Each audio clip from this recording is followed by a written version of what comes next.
और Indian astronaut जाएगा international space station में। वो जनाब एक बड़ी खबर उस वक्त हमारे सामने आई कि जिस वक्त हमें ये पता चला कि नासा के chief mister bill Nelson visit कर रहे हैं इंडिया का, और वहां पर उन्होंने उनकी जो एंगेजमेंट्स रही, जो मीटिंग्स रही, उसके बाद उन्होंने उसका ट्वीट किया जिसमें उन्होंने ये कहा कि India is a leader in space. आप पिछले 35-37 साल के स्पार्को के डायरेक्टरों के नाम पढ़ के देखें, जरा हिस्ट्री में जाएं, आपको पता चलेगा लेफ्टिनेंट जनरल फुलां, लेफ्टिनेंट जनरल फुलां, किसी साइंटिस्ट को लगाएं वहां पर तो वो काम करे ना।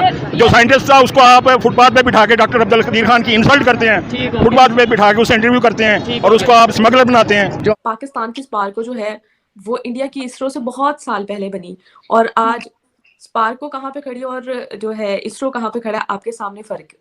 हमने तो क्या लॉन्च किया, हमारे जो मिनिस्टर हैं, ठीक है, इंफॉर्मेशन साइंस के जो मिनिस्टर थे, वो तो मीडिया में बैठ कर क्या कह रहे हैं जनाब कि हमें क्या जरूरत है। जब चंद्रयान मिशन लॉन्च किया जा रहा था तब वो यहाँ पर सोशल मीडिया पे बैठ के या एक बड़े प्लेटफॉर्म पे बैठकर ये स्टेटमेंट दे रहे हैं, हमें क्या जरूरत है भाई चांद पर जाने की, हमें क्या जरूरत है, जब यहाँ जमीन से सब कुछ नजर आ रहा है तो उधर जाके हमने महंगू हमारे नेबर हैं वो चांद पे चढ़ गए हैं, ठीक है, जो हमारे हैं वो अवाम पे चढ़ गए हैं, अवाम पे चढ़ गए हैं। ये उन्होंने बाई चांस ऐसी बात बोली है, लेकिन ये बात कई हद तक सच है कि वो चांद पे चढ़ गए और हमारे जो लीडर है वो अवाम पे चढ़। सही बात है।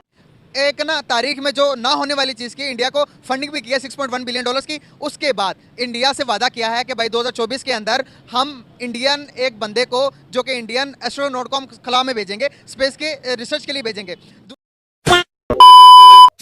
जय हिंद दोस्तों, राम राम जी। अमेरिकी एजेंसी के प्रमुख बिल नेल्सन भारत के बेंगलोर दौरे पर आए हुए हैं। वहां पर उन्होंने भारत के पहले एस्ट्रोनॉट राकेश शर्मा से मुलाकात की और उसके बाद 2024 में दूसरे एस्ट्रोनॉट नासा की सहायता से नासा में ट्रेनिंग लेकर इंटरनेशनल स्पेस स्टेशन पर जा रहे हैं। और बिल नेल्सन ने भारत आकर वही बोल दिया है कि इसरो आने वाले समय में और फिलहाल भी नासा से बहुत ज्यादा आगे है।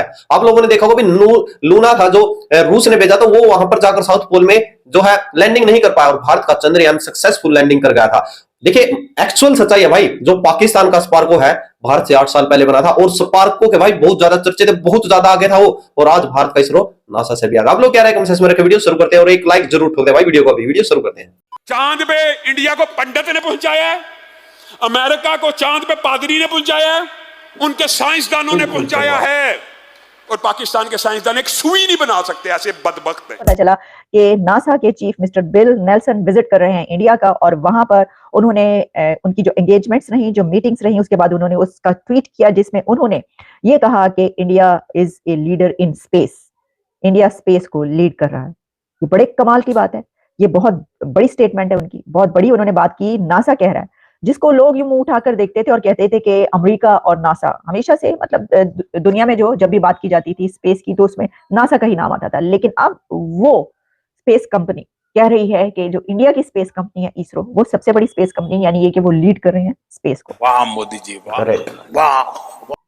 इंटरनेशनल स्पेस स्टेशन इंडिया का अपना होगा, और गगनयान जो उनका एक प्रोग्राम है उसके मुतालिक भी आपको बताएंगे। लेकिन इसमें जो सबसे अहम बात सामने आई है वो ये है कि मिस्टर बिल नेल्सन ने जो मीटिंग्स की हैं उसमें जो टॉक हुई है वो ये कि इंडिया का एस्ट्रोनॉट जाएगा, फ्लाइट भरेगा, उड़ान भरेगा कहाँ की, इंटरनेशनल स्पेस स्टेशन की। ये तय कर लिया गया, ये फैसला कर लिया गया।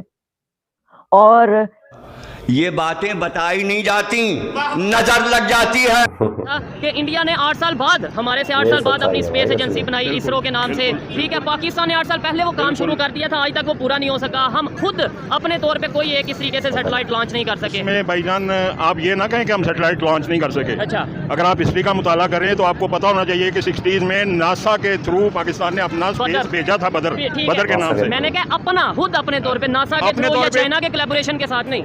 असल में उसके बाद फिर पाकिस्तान में जमहूरियत आ गई ना, पाकिस्तान में जमहूरियत आ गई। आप पिछले 35-37 साल के स्पार्को के डायरेक्टरों के नाम पढ़ के देखें, जरा हिस्ट्री में जाएं, आपको पता चलेगा लेफ्टिनेंट जनरल फुलां, लेफ्टिनेंट जनरल फुलां, किसी साइंटिस्ट को लगाएं वहां पर तो वो काम करे ना।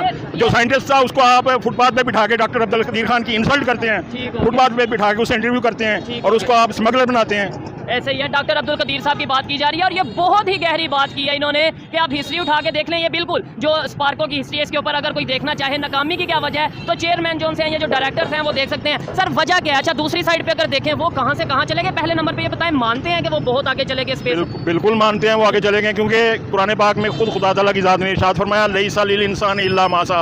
यहाँ पर मुस्लिम नहीं कहा, इंसान कहा है कि जो भी इंसान कोशिश करेगा हम उसको उसकी कोशिश का रिजल्ट देंगे। उन्होंने कोशिश की, वो अल्लामा ने 100 साल पहले रोया था ना कि वो किताबें अपने आबा की जो देखें उनको यूरोप में तो दिल होता है सीपारा, कि मैंने अपने आबा की किताबों को यूरोप की लाइब्रेरियों में देखा तो मेरा दिल टुकड़े टुकड़े हो गया कि इनसे हमने फ़ायदा उठाना था और वो लोग फ़ायदा उठा के वो कहाँ पे कहाँ पहुँच रहे हैं। और हम जो है वो आप गुजरांवाला में खड़े हैं ना, गुजरांवाला की सतह से बात कर लें, आपको गुजरांवाला में कोई यूनिवर्सिटी दी गई? उस तरीके से नहीं, मतलब जो यूनिवर्सिटीज हैं ये तो कैंपस प्राइवेट है ना, वो तो अपनी फीसें लेते हैं। आपको बाकायदा तौर पर कोई यूनिवर्सिटी दी गई? नहीं दी गई।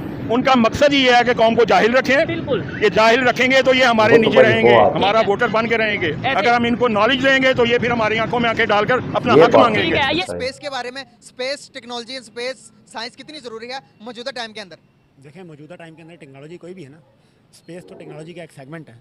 वो ऐसे ज़रूरी है जैसे कि सुबह उठ के आपका मुंह धोना। फॉलो करें?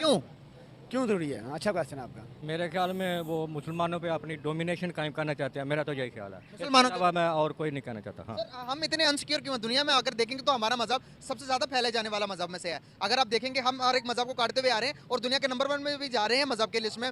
2030 या 40 तक दुनिया का पहले नंबर पर आ जाएगा इस्लाम। लेकिन फिर भी हम इतने इनसिक्योर है मजहब को लेकर, क्या कहेंगे? क्या ये सारी मजहब को गिराने के लिए काम हो रहे हैं कि वो स्पेस एंड सर्च टेक्नोलॉजी में इंडिया चांद पर चला गया, $5 ट्रिलियन की इकॉनमी बना ली? क्या कहेंगे? नहीं, बिल्कुल नहीं। देखिए सिंपल सी हम कहते हैं इस्लाम सबसे ज़्यादा तेज़ी से फैलने वाला दीन है, लेकिन जब वो लोग इंडियन इंस्टीट्यूट ऑफ टेक्नोलॉजी बना रहे थे ना, तब हम अफ़गान जिहाद में बिजी थे। देखें आज भी बिजी हो भाई आप। अहमियत है वो अपनी जगह पे और वो बिल्कुल होना चाहिए। लोग सर्दी हो गर्मी हो, गर्मियों में सर्दियों में जाके सड़कें एक रात का बना देते हैं। हमारे पाकिस्तान नहीं बनाते, कोई और नहीं बनाता, मेहनती कौम है। All we need is a proper direction, nice leadership. Pakistan को कोई नहीं रोक सकता। कश्मीरियों को भी उनका हक मिलना चाहिए, पैलेस्टाइन को भी उसका हक मिलना चाहिए, ये तो फैक्ट है। लेकिन हम लोग कैसे आवाज़ उठाएं उनके लिए? जब हम लोग यूनाइटेड फ्रंट पेश करेंगे तो उनके लिए आवाज़ कर पाएंगे, जब तक नहीं करेंगे तो वो हम सॉरी इसी तरह इस तरह की हेल्प लेनी चाहिए लाजमी, ये अच्छी बात है। हेल्प लेनी चाहिए और पॉजिटिव हेल्प लेनी। अगर हम मौजूदा टाइम के अंदर हम कश्मीर पिट तो रहे हैं, लेकिन हमारी इतनी वैल्यू है नहीं, दुनिया हमें मुंह नहीं लगाती, दुनिया हमारी बात सुनती नहीं है। आपको नहीं लगता कि पहले उस काबिल हो जाए, कश्मीर को लेने के काबिल हो जाए? मुल्क के हालात इस टाइम हम कर्जे में डूबे हुए। तो दोस्तों देखिए, जब पाकिस्तान बना था 1947 में, उस समय भाई बिल्कुल पाकिस्तान सही बना था। पाकिस्तान जो है एक ऐसा मुल्क सोचकर बना था खुद में कि पाकिस्तान वर्ल्ड का सबसे ताकतवर देश होगा। गिना चुने लोग थे, बिल्कुल छोटा था भाई, एक नया देश बना था, इस्लामिक सभी रूल लागू करना चाह रहे थे। बट दिक्कत क्या आ गई भाई? दिक्कत आ गई जो पाकिस्तान के उस समय से लेकर अब तक हुक्मरान थे। पाकिस्तान का पहला प्रधानमंत्री भी इस चीज में इंक्लूड है। यानी कि पाकिस्तानी अवाम को उस समय सोचना चाहिए था, जो बंदा जिस थाली में खा रहा है, भारत में रह रहा है, भारत को ही धोखा देकर नया देश बनाने चल पड़ा, तो वो तुम्हारे वहां पर कैसे रहेगा? यानी कि वो बात कहते हैं भाई जैसा देश वैसा भेष। तो पाकिस्तान में आज बिल्कुल वैसा ही चल रहा है। पाकिस्तान के मौलाना ने भाई आज पाकिस्तान को नहीं पूरे विश्व को बर्बाद करके रख दिया है। पाकिस्तान के मौलाना आए आजकल जो फतवे जारी करते हैं, जो अपने जो बयान जारी करते हैं, वो बोलते हैं भाई पृथ्वी चपटी है। यकीन होगा पृथ्वी घूमती नहीं है, सूरज उनका सिंध में खुद बनाया था। तो भाई आप फिर टेक्नोलॉजी की बातें कैसे कर सकते हो? आप लोग जो है इंटरनेशनल स्पेस स्टेशन, आप लोगों को पता है क्या? आप लोगों के आज के मिनिस्टरों के हालात है कि चंद्रमा जब नीचे से दिख रहा है तो भाई ऊपर जाके क्या करोगे? तो भाई जब वहां तो बात सही है भाई, उनके पैसा उनके देश में दिख रहा है तो फिर वहां गिड़गिड़ाते क्यों आप IMF से? यानी कि भाई आज पाकिस्तान के जो लोग बोलते हैं हम गुलाम है, तो वो गुलाम की जंजीरों में ही मर जाएंगे भाई, जब तक इन लोगों की तालीम नहीं सुधरेगी, एजुकेशन नहीं सुधरेगी। और भाई जिसकी एजुकेशन सुधरती है वो तो फरार है देश से, तो वो तुरंत देश छोड़कर चले जाते हैं। देखिए जो एजुकेटेड लोग हैं वो पाकिस्तान में बहुत कम बचे। अब गिन गिना के आप लोग इतने जो रिएक्शन देखते हो, जो यानी कि जो वकील है, एजुकेटेड है, टीचर है, जो स्कूल में पढ़ाते हैं, वो भी आज ऐसी जाहिलत को पूरा पार कर चुके हैं, वो भी आज ऐसी जंजीरों में जकड़े हुए हैं क्योंकि वो पाकिस्तान में रहते हैं। भाई जैसा देश वैसा बेश, मैंने बात बोल दिया ना, तो वैसे ही एग्जैक्ट जो सिचुएशन है पाकिस्तान की है, और ये भाई बिल्कुल भी सुधरने वाली नहीं है। आप लोग क्या रेकमेंडेशन जरूर दें, आपके विचार। जय हिंद, जय भारत, जय श्री राम।